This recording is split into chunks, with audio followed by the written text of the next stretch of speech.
వచ్చినాక ఎవడన్నా బాగుపడ్డాడు అంటే ఒక కరెంట్ మోటార్ వైండింగ్ దుకాణంలో ఒక్కడు బాగుపడ్డాడు. ఎవరికి గిరాకీ లేదు. నేను గజ్వేల రాగా చూసుకుంటూ వచ్చి 100 టూలెట్ బోర్డులు ఉన్నాయి. అన్ని దుకాణాలు ఎత్తిపోతున్నాయి. ఒక మోటార్ వైండింగ్ దుకాణాలు మాత్రం తెస్తాం. ఎందుకంటే మోటార్లు బాగా కాలిపోతున్నాయి, కరెంట్ సరిగ్గా వస్తుంది. కాంగ్రెస్ వచ్చినాక రివర్స్ అయిపోయింది మొత్తం.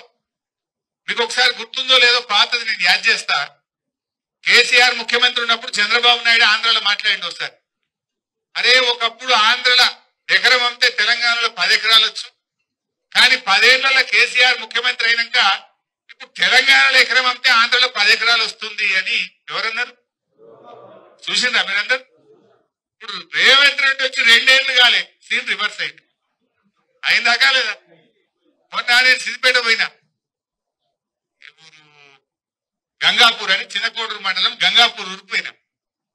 ఒక మన కార్యకర్త చనిపోతే మాట్లాడించడానికి పోయినా. కొద్దిసేపు మాట్లాడినాక కూర్చున్నాం. ఏం సంగతి అన్నాక ఎరువులు ఈ బాధలన్నీ చెప్పుకుంటా ఎవడైనా లగ్గం ఉండి అమ్ముకుందామంటే భూమి అంతా లేదు సార్. ఏమైతుందంటే 40 లక్షలకి అడుగు తీయలేదు, ఇప్పుడు 20కి ఇస్తామంటే కూడా ఎవడత్తలేడు వాడు. అంటే ఇప్పుడు ఏమైంది? సీన్ రివర్స్ అయింది. ఆడ చంద్రబాబు నాయుడు అయింది, రేవంత్ రెడ్డి అయింది. ఇప్పుడు ఏమైతుంది? ఇప్పుడు మళ్ళా ఆంధ్రలో ఎకరం అమ్మితే తెలంగాణలో 2 ఎకరాలు వస్తుంది. అయిందా లేదా? గజ్వేల్లో మీ అందరికి అనుభవమే ఉంటుంది. రేట్లు తగ్గినాయా పెరిగినాయా? ఎంత తగ్గినాయి?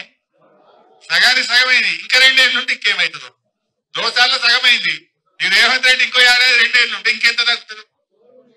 బేరాలు బంధు, కార్లు గుంజుకపోతుర్రు, మోటార్ సైకిళ్లకు ఇన్స్టాల్మెంట్లు లేవు, దుకాన్లు బంద్ అయిపోయినాయి, డీజిల్ కు పైసలు లేవు, బేరాలు లేవు, కొత్తగా ఇల్లు కట్టేవాడు లేడు, ప్లాట్ కొనేటోడు లేడు. ఎవడన్నా అవసరం పడి భూమి అమ్ముకుందామంటే కొనే దిక్కు లేదు. నిజమేనా? ఇది రేవంత్ రెడ్డి పాలన. ఎవరు తృప్తిగా ఉన్నారు? ఎవరికి నువ్వు మేలు చేసినావు? సీన్ రివర్స్ అయిందా లేదా? అదే చంద్రబాబు నాయుడు ఆ రోజు ఏమన్నాడు? ఎకరం అమ్మితే తెలంగాణలో ఆంధ్రలో 10 ఎకరాలు వస్తుందని. ఇప్పుడు ఎందుకు 2 ఏళ్లలోనే ఎందుకు ఆగమైపోయింది తెలంగాణ? 2 ఏళ్లలోనే ఎందుకు రివర్స్ అయింది తెలంగాణ? పాలన చేతగాక దిక్కుమాలిన మాటలు, దిక్కుమాలిన అక్రమ కేసులు, ఆగమాగం చేస్తే గిట్ల అయిపోతుంది. అంటే నాయకుడు కేసీఆర్ అంటే ఎట్లా ఉండో ఇలా ప్రజలకు అర్థమవుతుంది. అందుకే ప్రతి ఒక్కరు కోరుకుంటున్నారు మళ్ళీ కేసీఆర్ ముఖ్యమంత్రి కావాలని కోరుకుంటున్నారు. ఇవన్నీ విషయాలు మీకు తెలియని ఏం కావు. పిల్లల్ని ఎట్లా మోసం చేసిండు, రైతుల్ని ఎట్లా మోసం చేసిండు, మహిళల విషయంలో మీకు బాగా తెలుసు. ఏదంటే బస్సు ఇచ్చిన అంటాడు, ఆ బస్సులో కూర్చుందామంటే కాలు పెడదామంటే జాగలేదు. బస్సుల సంఖ్య తగ్గినాయి బాగా.